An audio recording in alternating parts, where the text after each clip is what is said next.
All right, I'm Grandon Gill. I am from the University of South Florida, which is actually pretty close to the University of Tampa in Tampa, Florida.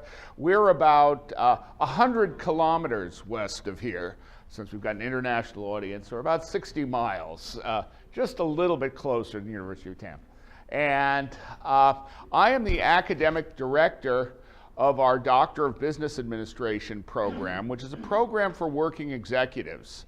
And I think there are 9 of them in the room here, and you guys can feel free to contradict me at any time when I say something absolutely ridiculous, which is likely to occur on a regular basis. The program is just over 3 years since it started. We start in January of each year with a new cohort. Our first cohort just graduated, and our 4th cohort just started. Currently, we have about 90 people in the program, and what I'm going to talk about is how this program was designed, and I'll really be talking about the design intent, and then I'll focus a little bit on the outcomes that we've seen, particularly from the first cohort that just graduated. So, first I will just point out where the University of South Florida is. We are part of, our program is housed within the Mumma College of Business. We're the Mumma College of Business because Pam and Les Mumma gave us about $25 million about 4 years ago. And then I'll talk a little bit about the Doctor of Business Administration program. I will then switch over to a little bit of theory. I make it a point I will never do any presentation without talking about complexity at least once, because I think complexity is a defining characteristic of our world, and it was very important in the underlying design of the program. I will then quickly talk about how a DBA program, which is a Doctor of Business Administration, differs from a PhD program because they both yield doctorates that are recognized by our principal accrediting body, the AACSB. I actually have a DBA myself from Harvard. It's actually, in business, it's actually an older degree than the PhD. There are, however, certain very distinct differences, and this is particularly true when you're dealing with executive programs. Then finally, I will talk about the design elements and some of the outcomes that we have seen. So, with that in mind, University of South Florida, as I mentioned, it is just, let's see, is there a, do we have a, it looks like there might be a laser here. Well, oh, with the red one, yes, all right. So we're over here, and right now you're over here about there. So about 60 miles or 100 kilometers. We have over 50,000 students right now. This year we will be designated as a preeminent university within the Florida state system, joining the University of Florida and Florida State University, though our football teams are not quite as recognized. We have a lot of achievements which I have listed here for the sake of the school, but I'm not actually going to read them. So, what we are looking at here is the inaugural cohort of the Doctor of Business Administration program here at the Mumma College of Business. This was actually their first day of class after they had just been issued Surface 3 computers. We give every student in the program a Surface laptop so that everybody starts out with the same hardware. And their median age of that cohort was about 52. Over 25 years of work experience on average. About 40% of the group was entrepreneurs.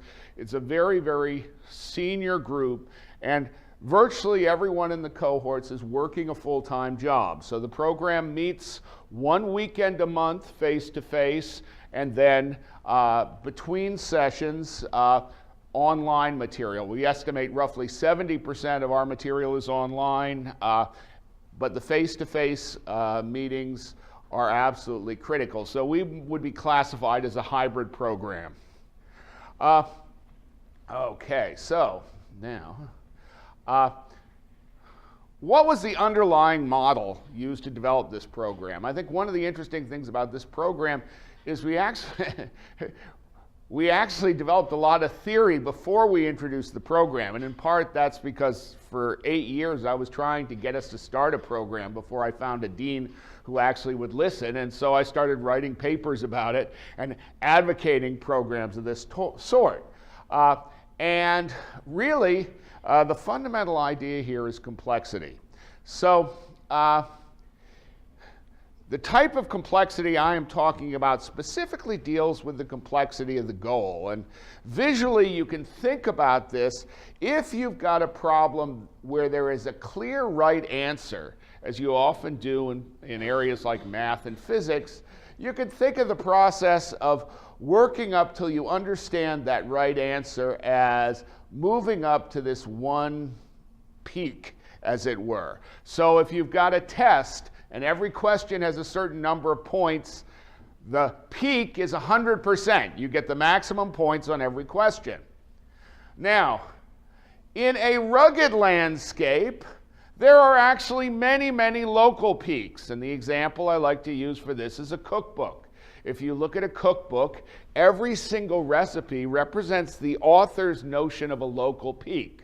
Why do I say a local peak? Well, if the author felt that the recipe could be improved with any incremental change, maybe adding a half a teaspoon of cinnamon instead of a quarter teaspoon, the author would have put that in the recipe. So essentially the author's saying, well, this is a local optima. But there are lots of local optima, so you get a situation that looks a little bit like this area here. This is a picture of Bryce Canyon in Utah, whose motto is "hell of a place to lose a cow." Now, drawing upon the informing science transdiscipline that I work on, you can think of someone who is at a particular knowledge stage and is comfortable with that knowledge stage as being on a fitness peak, a local peak, and if you graph that versus time, it's going to look like a plateau because they're staying at the same place. If you want to change their knowledge and move them to a different knowledge state, since they're starting at a peak, what's going to happen is they're going to have to go to, there's going to be a period where you've disrupted their existing knowledge, but they haven't acquired the new knowledge, so they're moving down, and then they start to acquire the new knowledge, and then hopefully they end up at a new peak, which is a higher peak.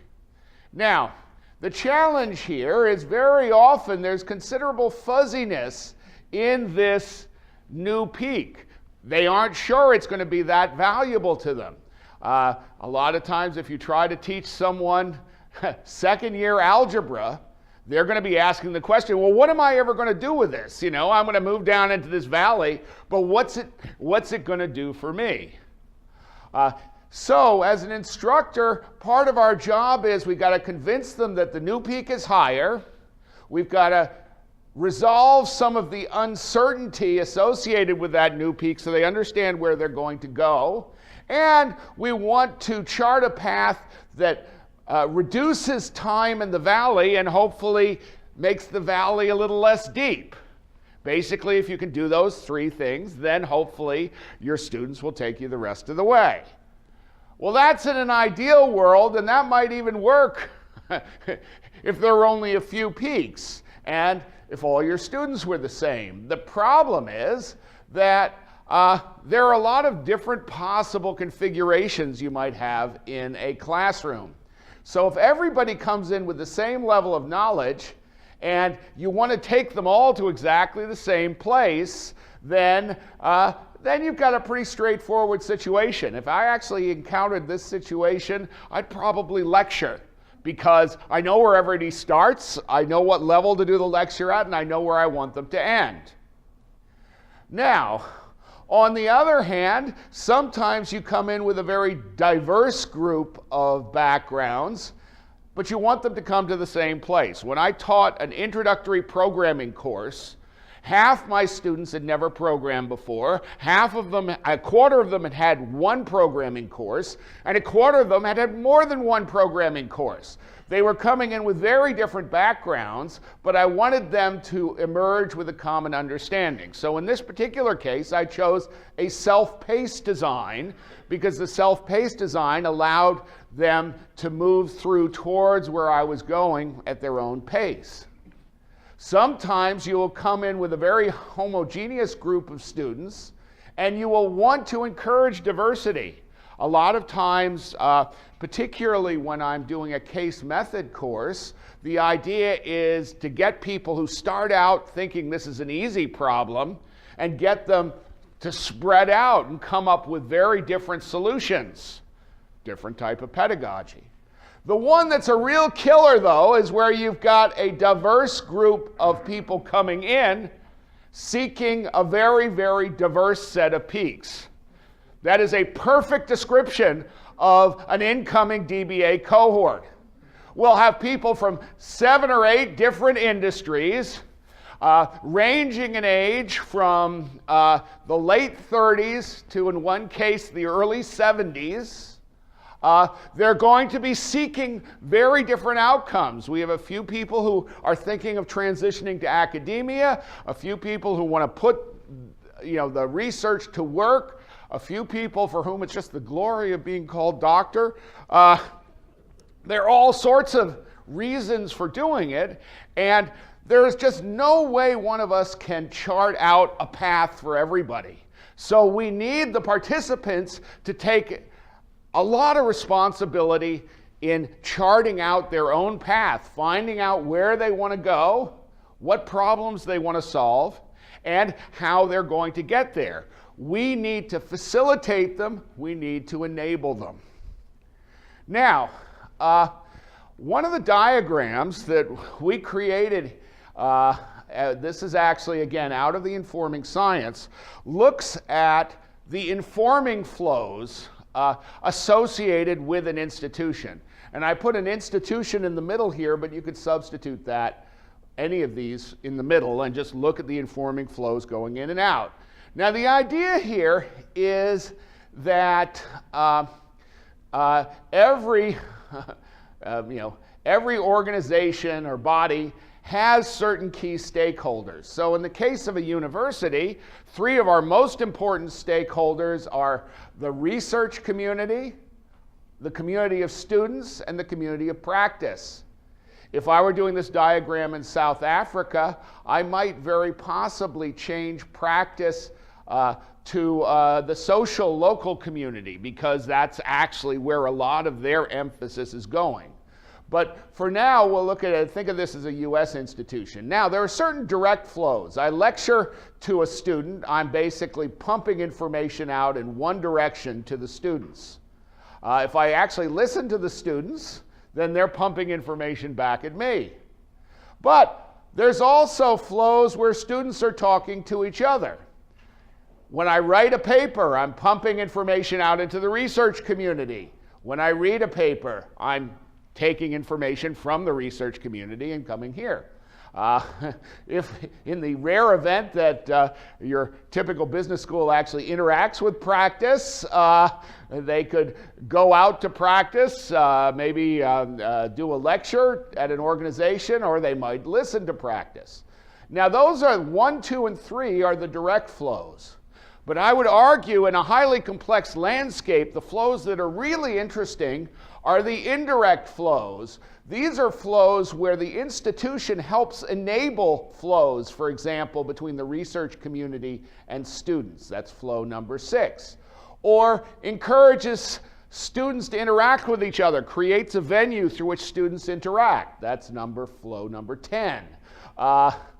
Encourages practice to interact in a structured way. Now, in these cases, the institution is not the center stage. The institution is an enabler, a catalyst, as opposed to being the source or destination of the information. This, by the way, is the paper that this particular busy chart came out of. So, Let's turn now to the DBA versus the PhD program. And in a PhD program, what we're really trying to do is we're trying to pump our graduates into that research community. And the metric that we're most interested in our graduates, in our PhD programs, is can they write papers that would be acceptable to the premier journals in our field? Because if we can keep pumping out graduates that will do that, then our graduates are going to be hired by universities that are at least as good as we are. If they can't, they're not going to be hired by those universities. So when you're creating a PhD program, what you're really interested in is can your graduates write papers? And if this seems like a rather narrow perspective, yes it is. And needless to say, I'm not all that wild about it. That's why they keep me away from the PhD programs as much as possible. Now the DBA program's a little bit different. And so here's how I kind of chart this out. In a PhD program, we want to acquire in-depth knowledge of the research literature in a particular area of focus. In the executive doctorate, we'll take information wherever we can. We've got to synthesize it. Because guess what? When you're dealing with real-world problems, they do not respond well to siloed thinking. You really have to move interdisciplinary if you want to solve the real world. Who do we want to inform? Top-tier journals in a traditional academic PhD, whereas here we may want to be informing our superiors in the business, our customers, our subordinates, our suppliers, the owners of other business. We've got to figure out how to tell stories that's going to engage them. The research focus, what we want is nice, stable problems that are likely to generalize. And we encounter a lot of those in business. In a DBA program, what we're trying to do is we're trying to say, okay, we've got these wonderful systematic research methods we can teach you. Apply it to the particular problem that you're facing, apply it appropriately, and don't worry about whether it's going to lead to a publication that generates thousands of citations, because that's not our goal. Our goal is to help deal with problems better because we can, because you've applied these methods. Rigor in the world of academic business is really focused on distinguishing the coincidental from the actual facts, using the scientific method and other accepted research practices. Whereas we're also interested in distinguishing the coincidental from the random through systematic investigation, but we'll use whatever evidence is available. And I'll talk about this a little bit more because it's very interesting. When you get down to it, different silos, even within a business school, have very different ideas of what constitutes research. So one silo will say, yes, this is rigorous research in our area, and another silo will say, you call that research? And I've seen that in action. The practical challenge here is translating your theory so you can apply it to a practical setting, so that you can write that section at the bottom of the paper, why practice should be interested, or as we call it, fiction. Whereas in the case of the executive doctorate, what we're interested in is recognizing where past experience is going to be generalizable or not necessarily generalizable to a new situation. And then finally, when you move across boundaries, the academic PhD would love to convince organizations that the research has practical value. Mainly, however, we focus our efforts on convincing other academics that our research has practical value because they'll listen to us. Whereas in a DBA program, what you're trying to do is figure out how to partner with academic researchers effectively and do so in a way that they're not picking your pocket to do something that you didn't think they were trying to do. So basically, that is my quick distinction. But the point is, both of these degrees are focused on research. It's how the research is applied and what we expect from it and what the goal of it is that is different.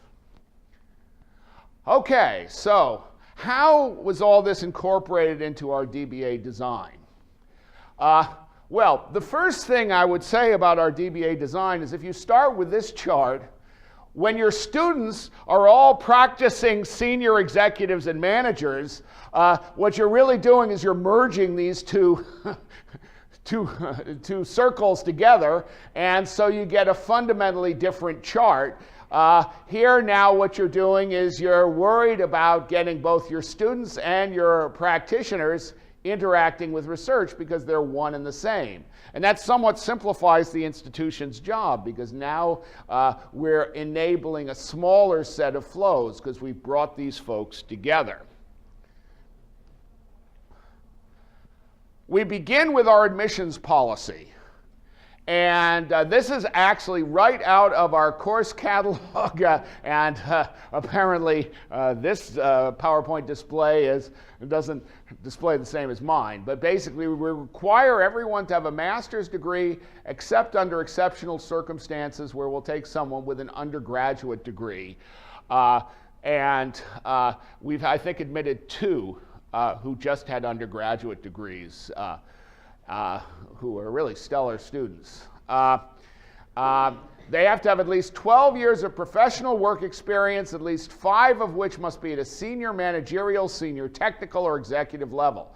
One of the things we found with the program is some of the people that we've admitted have extensive technical experience or extensive military experience. Sometimes they don't end up managing a huge number of people, but they work very, very well within complex administrative systems. So we allow that, and then they have to give a personal statement and an interview. You'll notice that we do not have GRE requirements on this program. First off, we didn't want to ask the people to take the GRE, and we wouldn't have had any idea how to interpret it, because we're looking at their professional career and their motivation. We do, however, pay a lot of attention to their personal statements, because the personal statements are a good insight into why they're taking this degree, which is still a very, very small number of people in the U.S. have this type of degree. And the question is, what do you expect to do with it? Right now, there are only about 20 of these programs in the country that are accredited by our AACSB. And that's up from 12 when the program started. Curriculum. Our curriculum is divided into a number of categories. These sort of tan courses represent research methods courses. We have to have all the research methods courses of our PhD program because we are established as a different version of the doctoral program, but we also add additional research methods courses because the one thing we want to avoid doing in a program like this is trying to teach these folks business. Because if we did, we would just embarrass ourselves. There is not a single person in this program who could not run rings around me in terms of working in a practical business, because that's what they've been doing for 20 years.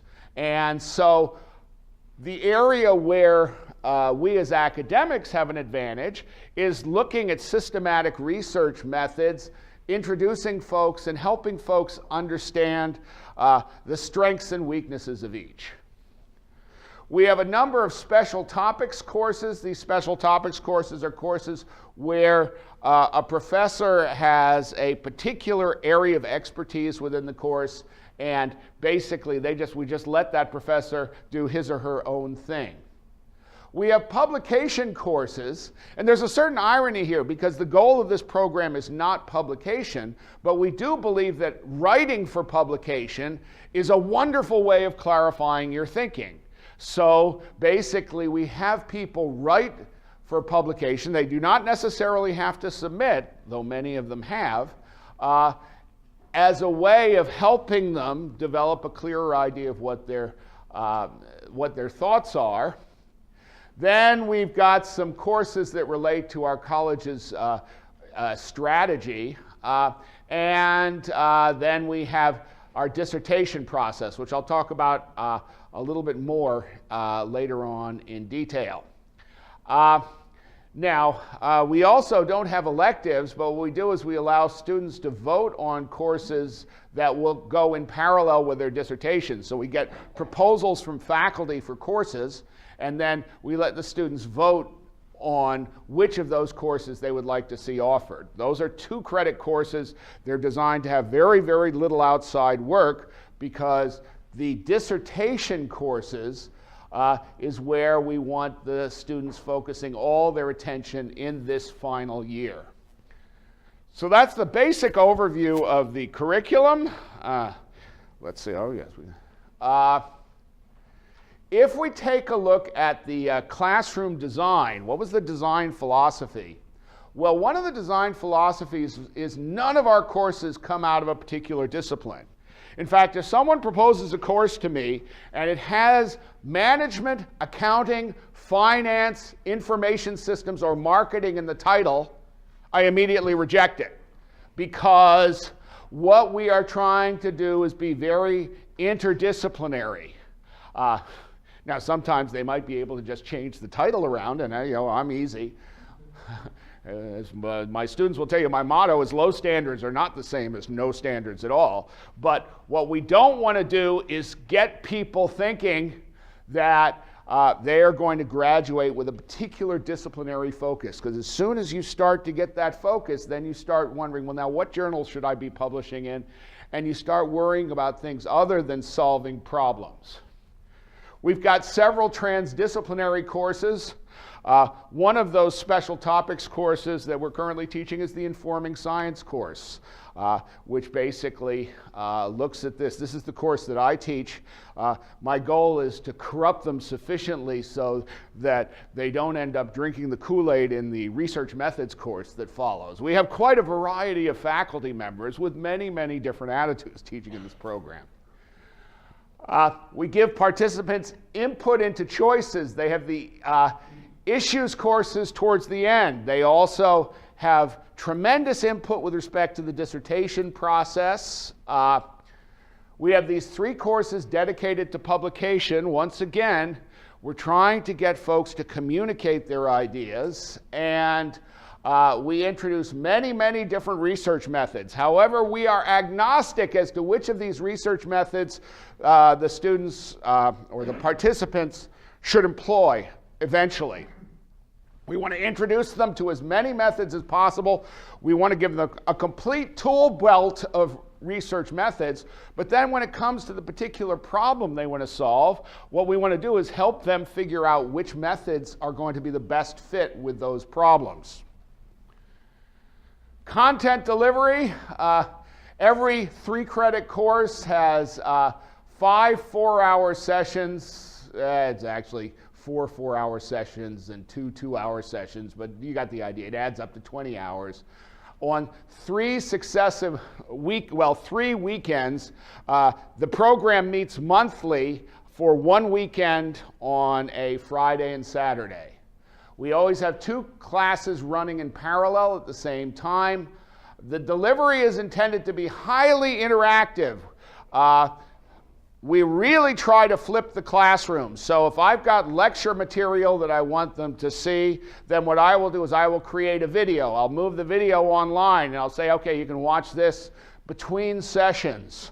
The classroom is really focused on discussion-based activities. Again, not every professor is going to follow this particular path, but I would say these classes are much, much more interactive than our traditional classes.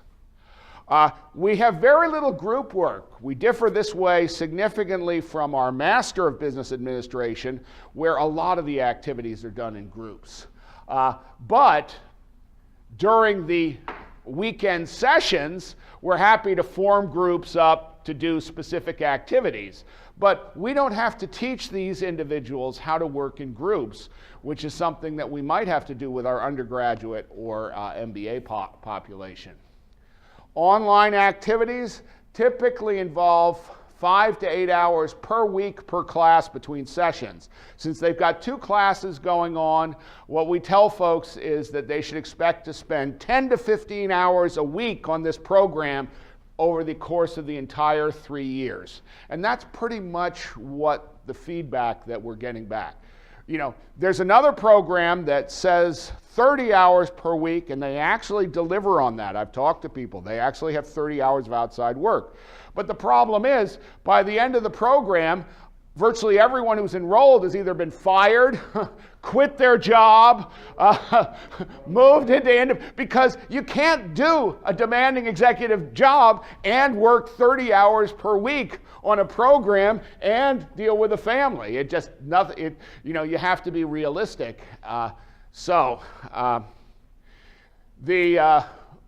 We make a lot of emphasis on peer review in these, between these sessions, because that's something that we can implement online. People can do it on their own time, and it also provides a lot of feedback.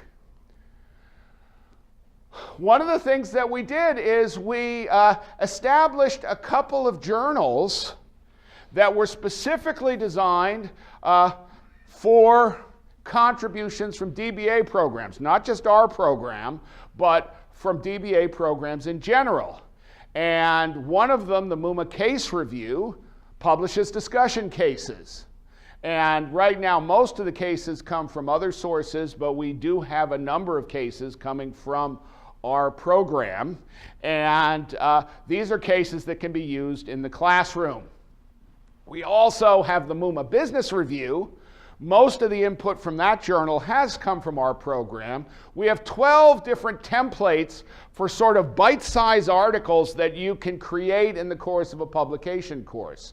And the idea there is to design things that would both be interesting to practice and can be accomplished in a reasonable period of time. Both journals target turning things around very quickly. And if Jim Gregory's looking at me, he's going to be shaking his head, because we've had we've had an article of his for two years that I haven't figured out exactly what to do with it. That's really embarrassing. But ultimately, our goal is to turn things around within a couple of months. Because if you're in a 3-year program, you can't wait for the 3 or 4 year publication cycle of our typical top-level journals, even if you could get in. We also have a number of courses outside the publication courses. For example, in our research skills course, we have a template that allows you to do a literature review just to tell us what's in the literature. And so we've published a number of those articles. In our sustainability in the environment course, we've turned that into an interview course where we bring in very, very senior accomplished individuals in these fields from the outside, and the students actually conduct structured interviews of these individuals. And right now we have about 4 of those collections getting ready for preparation for publication. Should be very interesting. We also require our students to attend academic conferences. That's why I think there are at least 9 or 10 of the DBAs in the room today. Would everyone who's in my program, or the USF program, just raise their hands so the rest of you understand what I'm talking about? Oh man, you can't swing a cat without hitting a DBA student at this conference.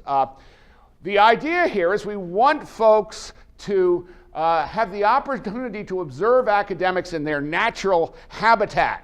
We encourage them, however, not to go native, but we want them to be anthropologists, understand what motivates academics, because we're weird as far as practice is concerned. We don't believe in the laws of physics. We believe that we should be able to do whatever we want without any concern as to whether it brings in inputs. The thing is that we view in this program in the future, as their research continues, it's going to be dependent upon collaboration with existing academics, because our candidates have access to tremendous data and interesting problems, But for the most part, they're not going to know all that much about the latest statistical methods, and they're going to care about those latest statistical methods even less. And it's a great opportunity to partner with the academic community. You also get to view academic research in its raw, unvarnished form. So, every participant has to attend 3 academic conferences. Hopefully they'll present at least one of them.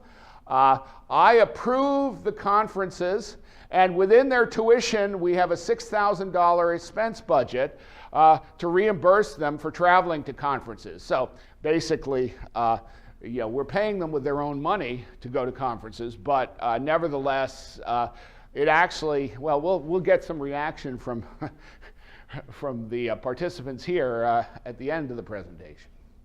So we've got 5 different dissertation choices.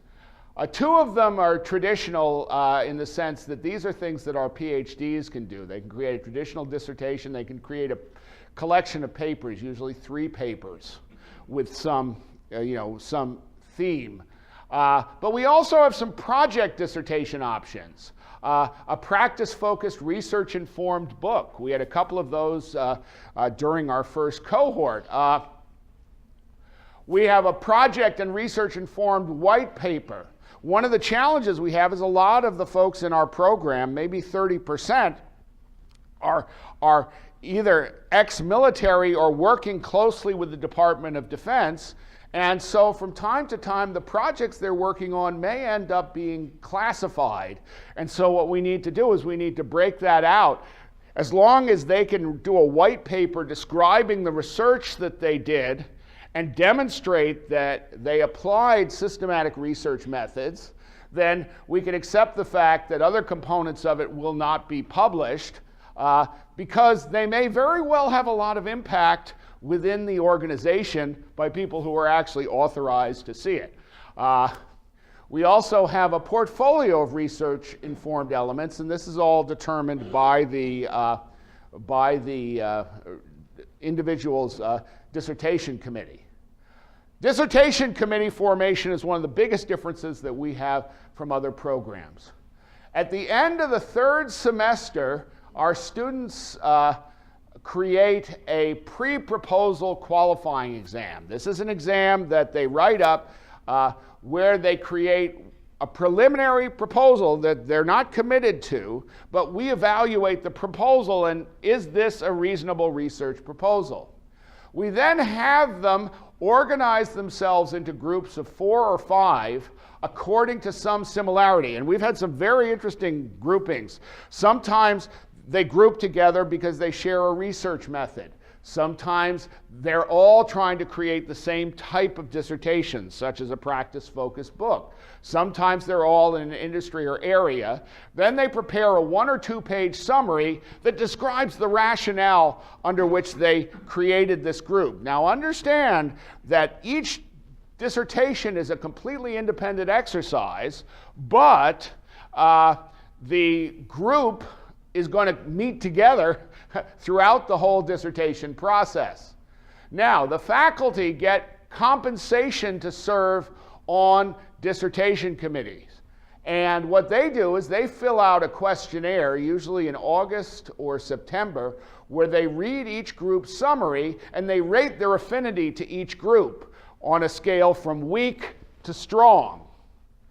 What the academic program director, namely me, then does is I figure out what faculty members are a good fit with each group. And we assign a number of faculty members equal to the number of students to that group. And then when the group first meets, each student and faculty figure out which 2 faculty members are going to co-chair his or her dissertation. But all faculty members are sitting on that student's committee. So basically what happens is you've got a committee of 4 faculty serving on interlocking committees for 4 different students. And these committees are virtually always interdisciplinary. I'll talk about that a little bit more. The typical committee has 4 or 5 faculty members. And now that we actually have DBA graduates, we have a DBA graduate on each committee as one of the faculty, because we feel that they're likely to help keep it real, as it were, and they're completely qualified to do so. Most committees have 2 or 3 departments represented. Sometimes they have more than one college. One of the interesting things this year is we actually have the dean from the College of Arts and Sciences sitting on one of our dissertation committees. We have someone from Behavioral and Community Sciences. We have someone from USF Health.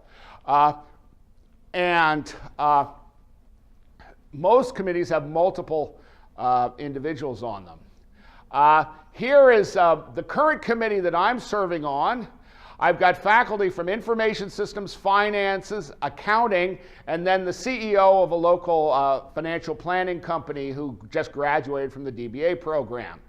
The topics of the 5 dissertations of the candidates we have is, one is the impact of the NCAA on minority college football players. Another one is a paradigm changes in horsemanship and horse foot care. Yes, we have a horse podiatrist in this program. Presence or absence of small business succession plans, regulatory impacts on unmanned aerial vehicles, and productivity impacts of autonomous vehicles. It happened, this group came together because all of them wanted to do a study related to a particular industry. So it's the industry studies group. Interestingly, the finance professor and the accounting professor ended up doing the study of football players because the guy had access to huge amounts of data. It was his passion. And now this has turned into one of the most massive big data regression projects I've ever seen. And hopefully he emerges from it. But the funny thing is he's happy as a clam about this. It really is because it's very much a collaborative venture. Dissertation process, the first 3 times you meet, the goal is to complete the proposal and defense of that proposal. In the 5th semester, they meet with the committee 5 to 7 times and basically once a month. It's very different from a PhD program where the candidate has to set up meetings with the advisor, and if the candidate's not doing very well, the candidate is going to not set up the meeting, and the advisor is too busy to worry about it. So 6 months will go on with no communication. You got to communicate every month. Actually, I require the participants to write a progress report before each meeting, and I read all the progress reports. Now, require I use rather loosely because it's hard to get these folks to require anyone, but I moan a lot if they don't send in one. The 6th semester, they meet with the committee as needed and then complete the dissertation defense. The earliest defense we had was in April. Remember, this program ends in December. Then we had 4 in August. The bulk of them was in September, and then we had some in October. So, and I'll talk about the actual results as well. But basically, the committees have been very good. If they feel the candidate's ready, the candidate can defend. And then he or she becomes available to help the other folks. 5, yeah, I think I got that covered, hopefully. So the outcomes. Significant outcomes, much lower than expected attrition. A normal attrition in a program like this can easily be 50%. That was the University of Florida's experience with their first cohort. Of our original 26, 2 left because life intervened. 2 dropped back to the second cohort because of their job, and they're actively engaged in it and should complete it this year. 20 out of the 22 people remaining graduated on time. 2 are continuing this semester. That is a very, very high completion rate, and I don't feel that any of them were given a free pass. In terms of engagement, since they left the program, 16 of the 20 have become engaged with USF in some way, either by serving on a dissertation committee. We've got a project going on with Tampa General Hospital that we've brought some DBAs in. There's a foundation that some of them are serving on. 2 of them are full-time hires, one running our sales center and one who is now in charge of our Executive Business Analytics and Information Systems Master's Program. Let's see, was he? I thought I saw him. Ah, there you are, Tom. And we've got 5 of them are coming in as adjuncts in one case or another to fill in special needs because they have this tremendous skill, and 6 are on special projects of one sort or another, like the Tampa General Hospital. The program generates over $350,000 each year to support research and other college activities. That might not seem like a lot of money, but in our university, 95% of the budget is allocated to salary and cannot be changed in any way. So the only money the dean has available for discretionary is very small. Out of a $20 million budget, he might have $1 million available at his or her disposal, and so this is a pretty big chunk. The first cohort, one member donated $300,000 to set up dissertation rooms. An external foundation has been set up, currently has over $150,000 in commitments to support the program. And we have this tremendous network ready to participate with faculty because the graduates are really eager to continue working with us, and we're eager to work with them. Research, over 20 articles have been published in the MUMA Business Review, similar number of cases in the MUMA Case Review. We have a lot of collaborations with faculty. We've had a surprising number of awards at conferences. We've had award winners twice now in the North American Case Research Association conference. And we're getting numerous qualitative reports of impact within the organization. If you take a look at that flow diagram again, the active engagement we have in the classroom is a really good example of how we can create these informing paths between students and practice, since they're one and the same, and the institution. Right now, the practitioner scholars are now, I've got about 2 more minutes left, I guess. Are bringing their research in to the, well, basically they're moving between research and practice. Our curriculum now is focused on research methods, which allows us to communicate between the research domain and the student domain. Interdisciplinary conference attendance helps get the different areas of research talking with each other. And within the institution, one of the most surprising things I've seen is faculty members from different silos coming together and discussing what constitutes research, because they truly did not understand what the differences in research between disciplines. Unanticipated outcomes, we had a much larger group transitioning to academia than we expected. I think 5 of the cohort have ended up going into academia, and this was not our intent. In fact, I encourage students not to drink the Kool-Aid. The reaction to the dissertation process has been really quite remarkable. Of the 22 faculty members who served on dissertation committees for the first cohort, every single one of them applied to be on a dissertation committee for the second cohort. And I never imagined that would happen, because I imagined that what we were doing would piss off a lot of them. We've seen considerable enthusiasm for conferences. I had expected it to be viewed as a chore, much the way I do, but no, we get a lot of feedback that this has been very helpful among our students. Other programs have been very enthusiastic, and we've now had 3 programs come and watch what we're doing, and the quality in applicants and numbers has always been way higher than we expected. With that, I will leave it open for questions for all 4 presenters.